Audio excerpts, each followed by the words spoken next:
Why do newsreaders talk like this? Why do journalists spell lead wrong? And what is a Nobly monster?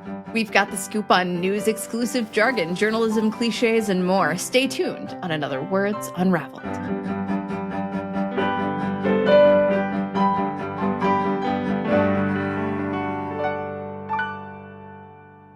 Welcome to another Words Unravelled. This is Rob Watts reporting live from Berlin. And this is Jess Ferris on location in rural Connecticut. Very good, very good. Right, so this is an episode about journalism, the words associated with it and the words used by journalists. I feel right up top we should just point out that we are somewhat experienced in this field because I think it's relevant, right? I, for example, have worked at many different news organizations, the ABC affiliate in Denver for TV, but mostly in print at the Denver Business Journal. I was the editor of several magazines, and I teach a magazine course at Emerson. Yeah, so where Jess has got print nailed down, I've got a career history in broadcast journalism. Actually, I have a master's in broadcast journalism, believe it or not, and I spent 10 years at the BBC and another 5 years working in television here in Germany. I've written an awful lot of news scripts down the years, thousands of them, quite literally. I've also had 1,000 chips on my shoulder about journalistic cliches, that a few of which I expect I will not be able to refrain from mentioning during the course of this episode as we take a trip to Fleet Street. Or the Fourth Estate is what we're visiting over here. Yeah, so why is it called the Fourth Estate? Hang on, I've got that here. By the way, I didn't notice. I don't know if I made the connection that we both have masters in journalism. I wonder if this is like, is there a pipeline from journalism master's degrees to etymology? There is a thing about working with words day in, day out, and the correct deployment of them that does lead you to look, okay, so how has this word been used down the centuries? And that inevitably takes you further back, closer to the word's origins, I suppose. So it's maybe not so strange. You learn in J school, or when you were learning journalism as a practice, you learn how to identify a reliable source, which I think is critical. Like, there is so much misinformation. Being able to quickly make a judgment on the credibility of a source is a skill in both of these realms. Yeah, and just the general practice of double sourcing as well, which is, so many internet sources fall down on, just find two reputable sources. Source too. Yeah, exactly. Anyway, Fourth Estate. The term the Fourth Estate or Fourth Power refers to the press and news media in their capacity. The other three estates are the clergy, the nobility, and the commoners. So this is originally a British thing. Oh. The OED is unsure, but traces it without confirmation to Edmund Burke, who may have used it in a British parliamentary debate in 1771 on the opening up of press reporting of the House of Commons. And I referred to Fleet Street, which was just a street in London where there were a lot of print houses and a lot of journalistic offices. There are many fewer now, but even in my lifetime, it was the hub of British print journalism. It is kind of amazing how many journalistic terms have kind of entered common parlance. I'm not sure they're entirely divorced from it, but one of the more glaring examples is the way we attach gate onto any scandal as a result of reporting on the Watergate scandal. Fun rebracketing. Yeah, that's what it is. It's rebracketing, right? Where you take part of a word and you stick it on the end of other ones, even though it doesn't technically make any sense to stick gate. I mean, gate just means street in Watergate. We use it to mean any scandal. In fact, you can even refer to as a scandal as just a gate, which is remarkable, really. Our gate. People will regularly use terms like on the record and off the record and things like that all the time. These infuse. I'm not sure everyone uses on background as much, though, in real life. What's on background? Is that when you ask some questions that are off the record, I suppose? Not off the record. It means you can use the information, but you cannot cite the source. We have something in Britain called Chatham House rules, which is a very similar idea. They'll tell you this, but Chatham House rules, don't say who told you. Corporate America has stolen that term too for like meetings where you can get together with executives and share information without attributing it to the other business. Right, yeah. Chatham House is a place in London, by the way. So where should we dive in here on news? Should we talk about perhaps different types of publications? Yeah, let's talk about those. Let's talk about different types of newspaper. In Britain, we used to divide newspapers up into tabloids and broadsheets, right? And people still talk in these terms. I think only one of the broadsheets is still technically a broadsheet. They've all changed to a different format of paper now called a Berliner, right, which is much smaller. But we used to have these gigantic newspapers, right? They were humongous, and they were called broadsheets. But they also happened to be generally the papers of record, the sort of more reputable newspapers, I would say. And then the tabloid newspapers, which were smaller, easier to hold, were also the sort of tattlers, the peddlers of the more salacious stories. And the names here are just referring to the size. It's broadsheet because it's larger format. And that's also where we get above the fold, which refers to the top half of the broadsheet front page, what's visible when the paper is folded on a stand, which is now also used in web design and whatnot.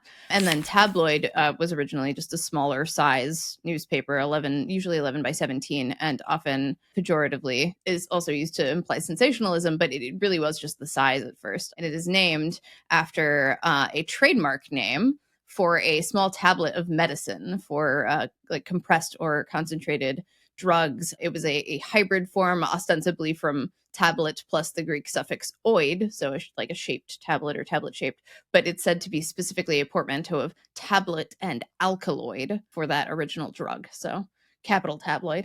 And now we have tabloidese, which is tacking on an extra element to the end of the word tabloid. Is tabloidese, is this a thing that you're aware of from reporting in the United States? Because I tend to think of American newspapers as being a little less sensationalist than British We ones. have Maybe tabloids. I'm being naive. Certainly. There's, I would say, more of a gravitas to a lot of American reporting in newspaper formats. I know it's the other way around it's more on TV, your side of the pond, but we also have tabloids too. Like we also got rags, you know? Well, tabloidese refers to the unusual word choices that you find only in tabloid newspapers, particularly on their front pages, right? And it's driven by the need to save space. So, for example, British newspapers on their front pages will often not use the word child; they'll use the word tot instead. Actually, to be honest, this one's dying out a little bit, but they will use the word romp, right, instead of referring to having sex, for example. They'll refer to a prisoner as a lag. They'll say a lag on the run, and they refer to experts as boffins. I'm not quite sure why they do that, because it isn't any shorter. But also, it's never an investigation. It's always a probe. It's never an argument. It's always a row. People don't get criticized. They get blasted or slammed or rapped, and you don't have managers and executives. You have chiefs and bosses. This is all tabloidese. It's also journalese. You see it much more widely than that. Also, a lot of this is copy fitting, right? If you want to have a giant headline across the top of your newspaper, then it has to be able to fit. Or if you want to fit it in a little column or whatever else, which reminds me of one of my favorite topics, which is crash blossoms. Have you heard of a crash blossom? No, I have not. What's a crash blossom? You have seen a crash blossom, even if you don't know the name. So a crash blossom happens when spacing restrictions and character counts result in word and punctuation choices that make the headline ambiguous or nonsensical. And they're named after a 2009 headline in the newspaper Japan Today, violinist linked to JAL crash blossoms. Just to rephrase that so you can understand it, violinist linked to JAL crash blossoms. So a violinist who is linked to a Japan Airlines plane crash is enjoying a successful career. And then more of these are like missing woman remains found, and which I mean, some of these that's like, so sad. I'm laughing at it.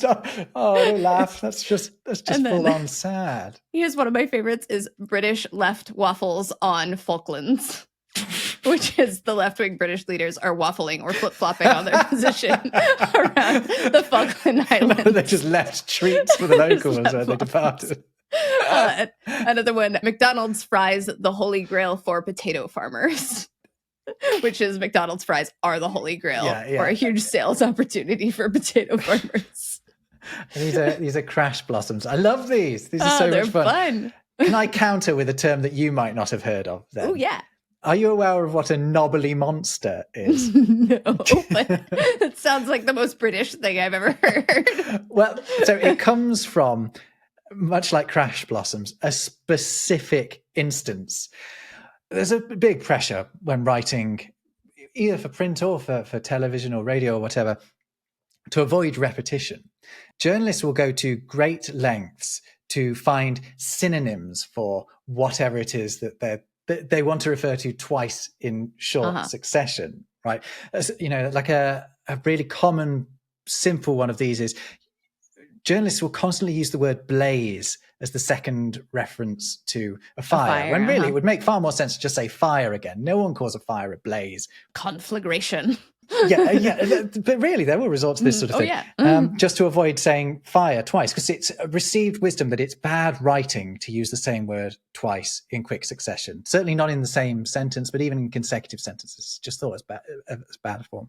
In the effort to avoid this repetition, at its most extreme, you get something called a Nobly monster, and it is so called because this was an infamous second reference to a crocodile. Because there aren't any, like, what are you going to say, a river lizard? Exactly. So they could have said the green scaly reptile or something like that, but instead they went for Nobly monsters.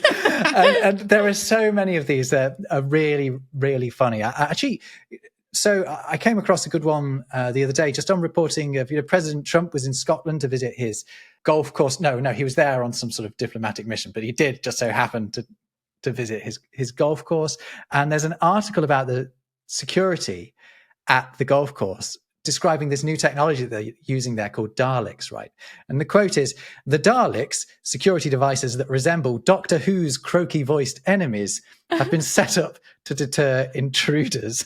So the Nobly monsters there's Doctor Who's croaky-voiced enemies, which is joyous. There's a really great not one. Not like robotic enemies, not like... that one is almost beautiful, right? And there's definitely some intentional creativity going on here, because there's a very rich community collecting these things online. If you search for Nobly monsters, there's some great Twitter accounts, and I think Nobly monsters is a Twitter account or X account.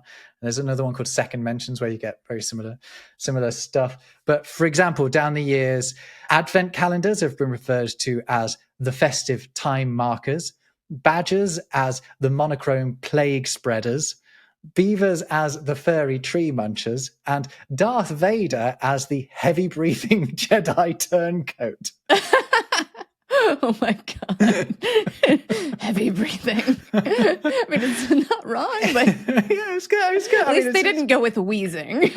Yeah, I mean, the thing is, though, a lot of this repetition is simply avoided by using the word it or they. You don't actually have to refer to the same person twice. You say a fire broke out at the city secondary school.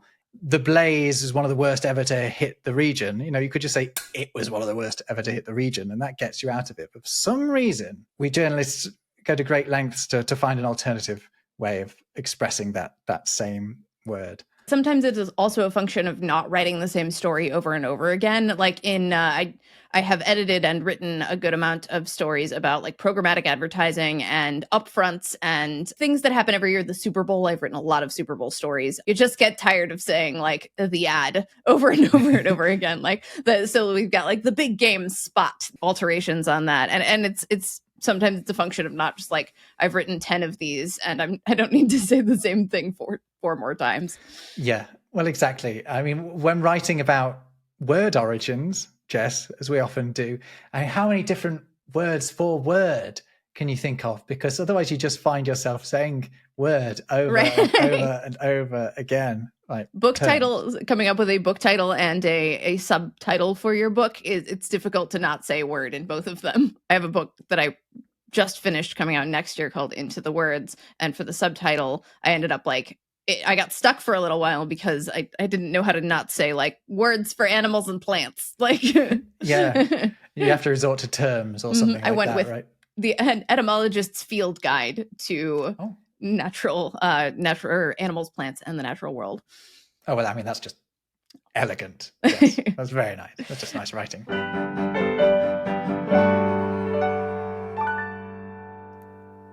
Now, while researching this episode, I found it extremely easy to analyze the language used by news organizations all over the world because I used this video's sponsor, Ground News. Ground News is a website and app that brings together news sources from around the globe so that you can compare coverage and get the full picture. Yeah, take, for example, the recent discovery of a radioactive wasp's nest at a former nuclear site in South Carolina. Ground News shows more than 100 sources reporting on that story and from across the political spectrum. By comparing reporting on these radioactive wasps, you can see that left-leaning outlets frame it as part of the U.S. nuclear program's legacy and an environmental risk, while right-leaning outlets emphasize the U.S. government's assurance that the site is safe. It's never been more important, I think, to understand the biases and the reliability of where you get your news. And Ground News gives you all that you need to do that, including useful information on an outlet's reputation for factuality and who owns it. Plus, its blind spot feature is excellent for ensuring you don't miss a story that only one side of the argument is covering. Yeah, so if you want to see how language shapes the news and stay fully informed as well, go to ground.news/words or use the link in the description of this video. Or alternatively, you can scan our QR code and that'll get you 40% off unlimited access to the Vantage plan, which is what we have. And that comes out at around $5 a month or whatever your local currency is. Next, I would love to talk about magazines. That's one of my favorite topics because I, do this a lot. Yeah, you'll miss magazine. I have worked in magazines for like most of my career. And the word magazine is Arabic in origin. It means storehouse or depot. And it was altered via Italian and Middle French magasin, which this makes it a false friend. You've heard of these, I'm sure. Yeah. Where a word that comes from the same source means two different things in different languages. In French, magasin still means storehouse or store, correct? It's a shop. Yeah. It's the basic word for a shop is a magasin. So in English, magazine first appeared in the 1580s to describe a military storehouse for ammunition and supplies, later extended to the thing that holds the ammo on the weapon itself. And the gentleman's magazine was among the first to apply this term to printed miscellany, trying to be a bit cute with the storehouse and military terminology. Magazine essentially became, as a result of that, shorthand for any periodical publication. Right. It's a storehouse of information, you might say. Oh, that's nice. So that's an easy way to draw the link between the magazine clip or whatever that you're carrying your bullets around with, and the magazine that you might be reading while you're waiting for your target in the car. Although the Gentleman's Magazine was the first of what we would call a magazine today, there were periodicals and things at the time, usually like shorter form pamphlets and things, and a lot of them appealed to, both before and after the Gentleman's Magazine, to women because they would be a little less hard news and a little more like interesting diversions. So the Gentleman's Magazine is being a little bit masculine with its name, but then it was extended to everything else. Another cool one is Gazette. Yeah, there's something Italian going on with Gazette, right? There is. In fact, it's money. It's the Italian Gazzetta is a Venetian coin, which was the price of an early newspaper in Venice. Like a penny dreadful. Yeah, was a publication that cost a penny. A Gazette cost a Gazzetta. I think this one's probably pretty obvious, but I don't know if everyone has thought through it. The fact that a journal is a daily. It is from the French for daily. Yeah, it is. Someone actually, when we did our episode about time, someone made the comment that we haven't incorporated the word jour from French into English, but actually we have. It is in journal. A journalist is someone who writes daily, right? Like a journal is something you write in daily. It is cognate with the word diurnal, which we borrowed from Latin. The French journal is from the Latin diurnalis, and then originally from just the word for day in Latin. Oh, right. Right? Just the D shifted to the J. Because it seems like diurnal should mean, well, we know it doesn't. It means daily, right? But it feels like it should have something to do with two. But it's just daily.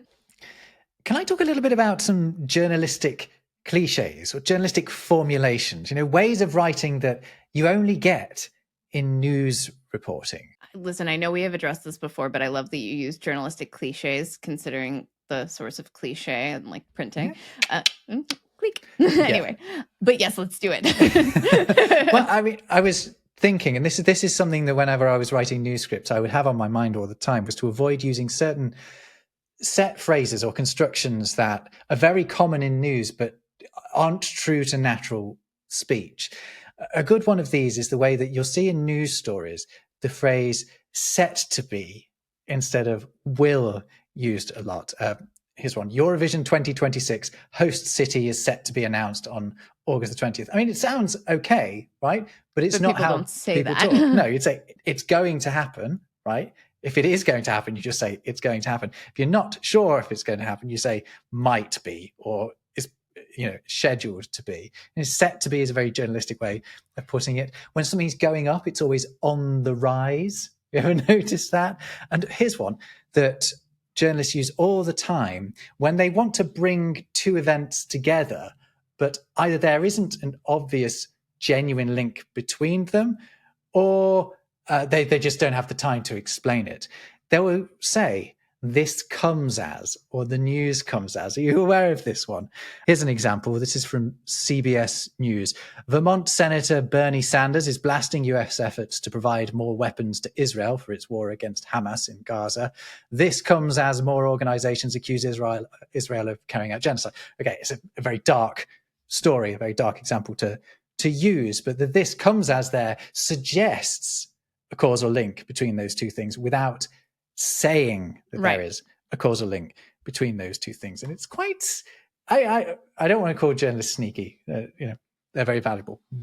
I think it is intentional. I don't think it's being sneaky. I think it's covering your ass a little bit in the same way that allegedly does. Like one of the words you do have to repeat over and over again is allegedly, or according to the police report, or according to the affidavit. When working in TV news, man, every time we got in a new report on something local that had happened, it was allegedly. And you have to, because if the person hasn't been charged, you more or less end up accusing them of the crime that they're being arrested for. Attribution is incredibly important. The word allegedly is not the cure-all legally that we sometimes like to think it is. It certainly isn't in British law anyway, which is generally a little bit more restricted. Like American law is really very, very, really hardcore on press freedom. So it does let you get away with a lot more. But also there's stuff like use of the passive voice, it is being reported, for example, or it's understood. This happens in criminal stories too, as well. Like when a crime is committed, it's a person was found dead. The woman was hit with the brick, Sorry, I'm getting really violent here, but nice choice. Just straight off the top of your head. But you can't say like a person did that because they haven't been charged with that crime. Yeah, you're right. But it's generally seen as bad form to use the passive voice if you can avoid it, isn't it? I mean, that's just one of those things for general writing. If you can attribute something to someone, you should. And it's definitely used in PR to, avoid apportioning blame or flagging up your own blame if you use the passive voice. Exciting. Were there any other cliches that you wanted to cover? There's one that I've noticed in US newscasters that I haven't heard anywhere else. There is a construction, a use of the gerund that only exists in newscasting in the United States. Do tell. So let me give you an example. Right, actually, I'm going to play you an example. Good morning, America. Air quality alerts. Smoke from hundreds of Canadian wildfires affecting major American cities and now moving east. Plus, breaking overnight, an earthquake rattling parts of the East Coast. Sweeping new tariffs set to take effect this week. American businesses and consumers bracing for the impact. So did you notice how many ing words there were in there? And it was completely unnatural. For example, plus breaking overnight, an earthquake rattling parts of the East Coast. I mean, normal construction would be an earthquake is rattling or has rattled. But I don't know if it's to sort of introduce an immediacy where there isn't one otherwise. Sweeping new tariffs set to take effect this week. American businesses and consumers bracing for the impact is completely ungrammatical, but we're used to it. It's part of the grammar of news broadcasting. And it's a bit like those unusual constructions in the print headlines. You get away with certain stuff like that. I think it's a vestige, like a transferred vestige of like character count and column width. Yeah, I think so. And it's peculiar to see words like row getting used a lot in broadcast journalism when they're only in the lexicon in the way that they are to save column inches. But nevertheless, they get used. And it's because, I'm going to go off on a little bit of a rant here. Okay. It's because a lot of the time, news broadcasters are putting on a news broadcaster voice. And literally sometimes the news broadcaster usually talks like this, just putting slightly too long a pause. And that is someone sort of faking it until they make it. Usually it's someone that's trying to sound like a newscaster, because really what you want to end up doing is sound like a normal person talking. That's the ultimate goal of, good writing and good presentation. And one of the things I found really difficult, because occasionally I would be asked to try and train a new newsreader, because I used to read the news on the radio. And I did it for enough years that they would occasionally ask me to train someone else up on it. And one of the hardest things was to sort of detrain them from this voice that they've learnt from watching the TV news or listening voice. to the radio. It's the newscaster voice. And there's a British one, definitely. There's an American one. And they've got them all over the world. And you'll notice it. It's bizarre. This intonation that is deployed. You will notice that the very best people, the people that really connect with you, they don't use it. I think it's about speed too. Like say if you're reading a teleprompter, it helps you space out your words more easily so that you can keep up with it, because we accelerate and decelerate our phrasing when we are speaking in more common parlance. I think that's very fair, actually. And to be charitable to people who are reading off a teleprompter something that they haven't written themselves, I can understand why the speech can sometimes seem a little bit stilted. And also occasionally the intonation won't fit with the direction of the sentence because they don't know where it's going. Rob, you're stressing me out. Very genuine phenomenon. Let's see. Any other cliches off the top of your head? You get sort of couplets that only appear together or appear together in journalistic writing more frequently than they do in just normal everyday speech. For example, crisis talks. People don't talk about having crisis. Right. We're having a crisis talk right now. No, you might have a crisis meeting, but basically, just any sort of meeting where there is something bad going on, they've got to discuss it, becomes crisis talks. Reports are always damning. Debates are always heated. Deals come at the 11th hour, and people go on charm offensives. These are phrases that you don't generally hear that often outside of particularly political reporting from the television or from newspapers. It's an extension of the same thing we were talking about earlier, where you need to find another way of referring back to something else without using just a pronoun. It's in the same energy as like legalese has those anaphoric adverbs like herein and therein. And it strikes me as like an easy way to express what's happening in a condensed collocative way. Yeah, you're right. There's a shorthand to it, right? So people know when you're talking about crisis talks, the listener or the reader goes, right, okay, right. So there's some talks, they're doing this. So it is a handy shorthand, but it's dreadfully uncreative.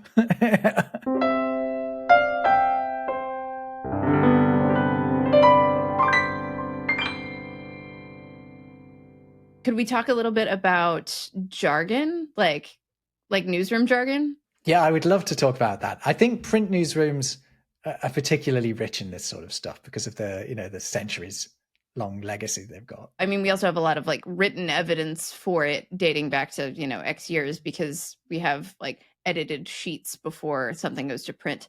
But like, for example, we've got these little spelling oddities like lead and head and deck and TK. Have you used these in other instances before? I've only used lead as in bury the lead. Right. Mm-hmm. And the odd spelling of lead there that comes about purely for the sake of having an alternative spelling of the word lead, which I think is kind of amazing. It's LEDE, and this is the one that comes up. If you say bury the lead, you are referring to the newsroom sense of it, and it is a deliberate respelling of lead, LEAD, meant to distinguish the opening paragraph of a story from the metal lead and leading used in typesetting, which is the vertical space between lines of text, usually measured from like baseline to baseline. We've talked about this in our typography and printing episode, but a lead could also refer to a slug or a piece of spacing material, like the actual piece of metal, but that could also be a slug too. Like in the realm of hot type printing, a slug was also a single line of cast metal type, perhaps on the notion that an unformed one of those looks a little bit like a slug. And slug gets used quite widely in journalism as well, to be like a 1 or 2 word phrase that's used as a shorthand for a story. So you might have US elects, for example, for all stories that are about the US election or whatever. And that sometimes gets referred to as the slug. Right. A slug is a little short label or code for a story that's in production, and it started in print, but now you'll see, if you've ever used a CMS to publish a story, you'll see the article's URL handle has a little like a slug on it too, so you can keep track of the story and so that the URL doesn't change later. I think if we were creating that phenomenon today, we'd call it a tag. And there's probably a tie here with the slug to like a bullet also being a lead bullet also being called a slug here. We also spell the word head funny. It's H-E-D. It's shorter because it's easy to jot in the margins. It reduces confusion around words like headshot, somebody's picture, and prevents people from thinking the word head needs to be added to the text. A subhead also uses the H-E-D spelling, and that's a mini headline in the middle of a story dividing it into sections. Wow. My understanding is we have a transatlantic difference with the deck. D-E-K is how you'd spell that, though you see it both ways. A deck is the line or block of text below a headline, which often explains a little bit more about it. And it also ends up sometimes being like your social media copy that appears underneath the headline, or gets pulled into other places like a Google search and things like that. It can be like a little short intro in bold or italics before the story gets started.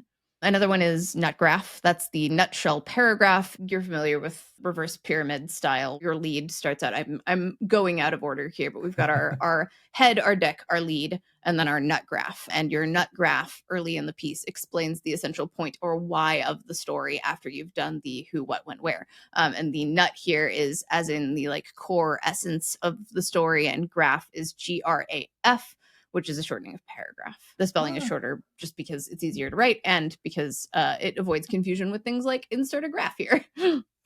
Very good. Isn't it funny how I think journalists are often think of ourselves as protectors of the language. Here they are playing fast and loose with spelling just for their own convenience. Makes sense though. It's pragmatic. TK is also one you'll see a lot. If you've ever seen if you've ever seen a story go live online with TK in the headline, it's because somebody wrote that story ahead of time and forgot to go in and fill it in. It is short for to come, but TC is more frequently found in words in English, whereas TK is only found in a few common words, unless you're writing about latkes a lot for some reason. It marks a thing you need to fill in later. So if I write an obituary for someone who is not dead yet, but we know that they're going to die sometime soon, then we can pre-write the story about them, but we can say in the headline, so-and-so is dead at TK, and that's where you put the age at which they died for TK reason, and you can easily control find and locate the TKs, fill them in. But you may have seen them go live before by accident with the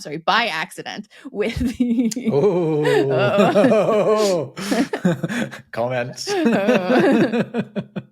By the way, have you ever thought through why we call text copy? No. It's pretty simple. Words submitted for publication and now in digital formats are called copy because it meant something that's reproduced widely as news. You would make a lot of copies. Like it would appear in lots of places, lots of copies of that paper. Every sense of the word copy is from the Latin copia, meaning abundance, which means it's also related to the word cornucopia. Oh, copious. Okay, nice. And your copy editor goes through and makes sure that the copy is clean and aligned with house style. They traditionally sat at the copy desk, and you'd file your copy to them for copy editing.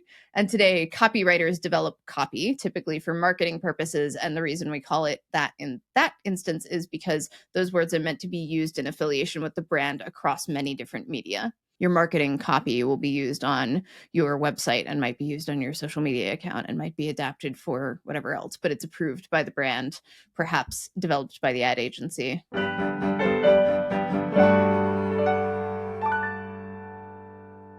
Are you aware of Betteridge's law, Jess? No, tell me. Ian Betteridge was and still is a journalist, a British journalist. And in 2009, he said that any headline that ends in a question mark can be answered by the word no. Have you heard this? I mean, now that you mention this, I do remember discussing this before, but I would love to hear more. Give me some examples. Well, so the reasoning is that if a journalist could stand up the statement, it would be a statement. They can't stand it up. They put it as a rhetorical question, right? Ian Betteridge, he quoted this law that now has his name. It was sort of a received wisdom as far as he was concerned, in an article where it was actually just a blog post. He calls it a throwaway blog post that he made back in 2009, like I said. And the headline that he was referring to was, did Last.fm just hand over user listening data to the RIAA? So it's a pretty dull, innocuous sounding headline, particularly if you don't understand what on earth is going on about. But basically, it's quite a big claim by the website TechCrunch about a website potentially sharing the information of its users. But it's been written as a question. And the way that Ian Betteridge criticized this was, he said, this story is a great demonstration of my maxim that any headline which ends in a question mark can be answered by the word no. The reason why journalists use that style of headline is that they know the story is probably BS and don't actually have the sources and facts to back it up, but still want to run it. We see this a lot in commentary too, like op-eds, which, by the way, not opinion, opposite the editorial. Oh, is it really? It doesn't stand for opinion? No, it does not. Op-ed means opposite. And the reason for this is you would put your like hard news on the front, and then opposite it would be a contributor article or something like that. Right. Mm-hmm. We tend to call them columns a bit more often. Columns are different for me. Ah, right. Okay, go on. So an op-ed typically is an opinion, but it's usually by a guest contributor. A column is often by a recurring contributor. I know what you're getting at. And I think particularly explainers are very common these days. And often they will start with a question, right? And that kind of makes sense if the question that is the headline is the question that is answered. You know, the idea is, oh, this is what the viewer or listener or reader might be thinking. Mm-hmm. So let's answer that. We're trying to put ourselves in their place. But otherwise, you know, did scientists just find a cure for HIV? Well, if you've written it as a question mark, no, they didn't, right? Because otherwise you say, scientists just found a cure for HIV. Right. ABC News ran one, will the world end in 2012? Right. The answer, it turned out, was no. Anyway, so Ian Betteridge is still knocking about. So earlier on today, I asked him about his law. Oh, lovely. Yeah, and he was kind enough to reply. I asked him how he felt about, you know, his eponymy for the last, 16 years. And he said, I love the law because if it's improved headline writing even slightly, it will have made the world a better place in a tiny, tiny way. What more could anyone ask? And it has made a difference, because I remember when I was at the BBC, someone hammering this very thing into me. Don't use these rhetorical questions, because when people hear it, they'll assume the answer is no. But there actually wasn't a US ruling on these sort of questioning headlines back in 1913. The Supreme Court in Oklahoma made a ruling on this, and it said, a man cannot libel another by the publication of language, the meaning and damaging effect of which is clear to all men, and where the identity of the person meant cannot be doubted, and then escape liability through the use of a question mark. And now he's getting to the point of this. Same idea, yeah. If it's very clear the assertion you're making, but all you've done is stick a question mark at the end of it, it won't protect you, even in those very permissive laws. It has the same energy as I'm just asking questions, bro. That's exactly what it is. Just asking questions. Just asking questions. Well, yeah, you're not. You're making heavy implications and potentially actionable ones. Bad faith, logical fallacies all over the place. Yeah, bad faith is the term for it, right? It's bad faith. Yes, indeed. Another really good example of a headline with a question mark at the end of it was the New York World's question mark at the end of its headline, 1918, the morning after the presidential election, where its headline was, Hughes elected in close contest? What a question mark. So all the other papers were reporting Charles Evans Hughes had won the election, but the New York World got a tip off that maybe he hadn't. And so they just added this question mark to the end of it. And lo and behold, Woodrow Wilson had won the election, actually. And so they were the only ones who technically weren't wrong, although they did show a picture underneath the headline of Hughes, and it said, President-elect Hughes. So, they didn't fully get away with it. Nowadays, we just write both stories for the outcome and then run whichever one it is. That makes a lot more sense. A lot more fail-safe. Of course, you can edit online now, so that's a little different. Yeah, but you still got to get it right before you put the paper to bed? Is the term they use for sending it off before it gets printed? There's still, if you, like in Britain, if it's printed down in London, Wapping or whatever, and it's got to get up to Scotland for the first edition, then you've got to put that to bed good and early. But sometimes you will find like you get a less factual newspaper the further north you go in Britain, because they've had more time to correct it further down you go, which is quite funny. Oh, that's funny. Well, you used to have multiple editions during the course of a day. My local newspaper used to have a morning edition and an evening edition. In the end, they got rid of the morning edition, and it became the Derby Evening Telegraph, and you only ever publish once a day. And now they're not. Well, they are still, but a lot of them aren't publishing any. Your law reminded me of a few different terms that have some kind of fun stories and people behind them. One of them being journalism styles, like yellow journalism, for example, coined in the 1890s during the newspaper circulation wars between Joseph Pulitzer, the New York World, and William Randolph Hearst's New York Journal. So the term, oddly enough, do you know where we got yellow for this one? No, I don't even know what yellow journalism means. Oh, okay. It's like sensationalist news. To say something is yellow journalism is to be like, it's similar to tabloidese, but it's not. It's more like it's any kind of sensationalism, and it doesn't have to be in a tabloid, and it's not necessarily qualified by certain phrasing styles. It is named after the Yellow Kid, which is a comic strip. The reason it became emblematic of sensationalism is because Pulitzer's newspapers added this as one of the first adult focused and entertaining cartoon comic strips that was just there for entertainment and not for like a political cartoon purpose. And it was intended to sell more papers. So like the whole reason it was there is so the Yellow Kid became emblematic of this rivalry, and alongside it, they were also doing other sensationalist, emotionally manipulative things to get people to buy papers.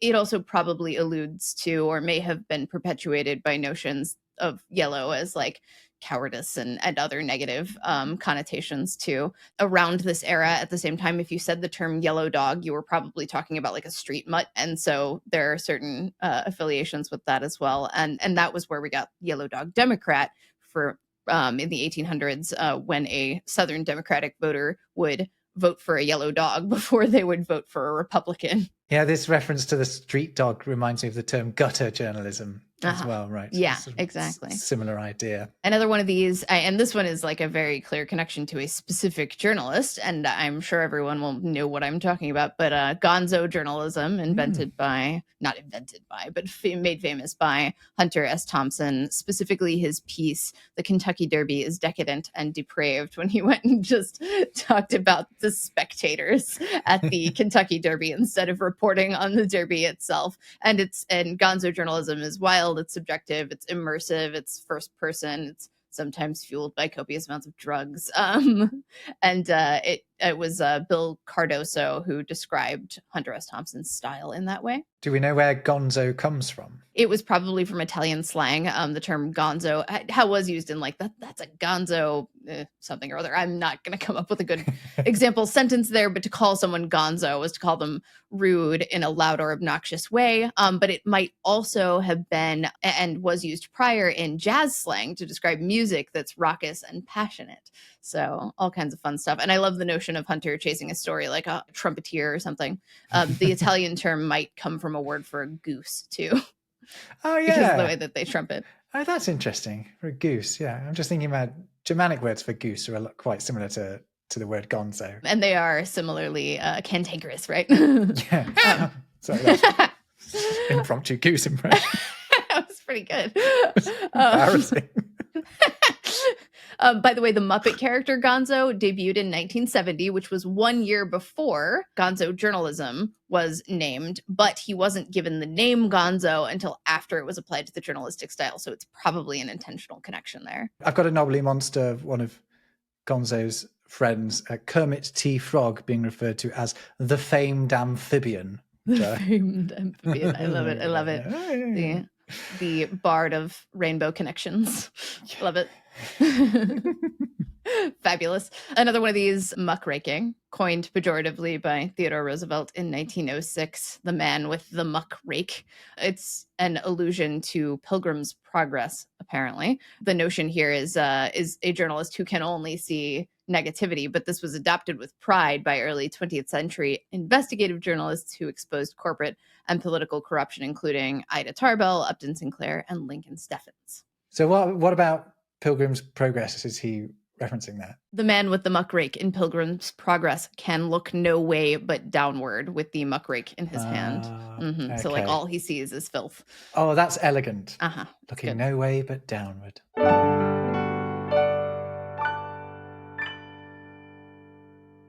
As we draw this podcast to an end, Jess, I am reminded of one of the first bits of advice I was given when I started working in journalism. It was because I had made a report that I had ended in a very cliched way. Oh. So, you know, when you do a report or any news story, you try to sort of create some sort of narrative arc with a beginning, a middle, and an end. Sometimes it's a bit of a chore. Yeah. And you're usually supposed to look to the future at the end, and you can't. So it's very tempting to just write, and only time will tell, which is exactly what I did in my very first report. And a very polite colleague said, this is very good, but don't write that ever again. Take that red pen right to that sentence. Will we return for another episode of Words Unravelled? Only time will tell. I mean, yes, almost certainly. God willing. But I've enjoyed this one, Jess. Oh, yeah, that was a very nice kicker on this this tale. Thank you all for tuning in to another Words Unravelled. We'll see you next time.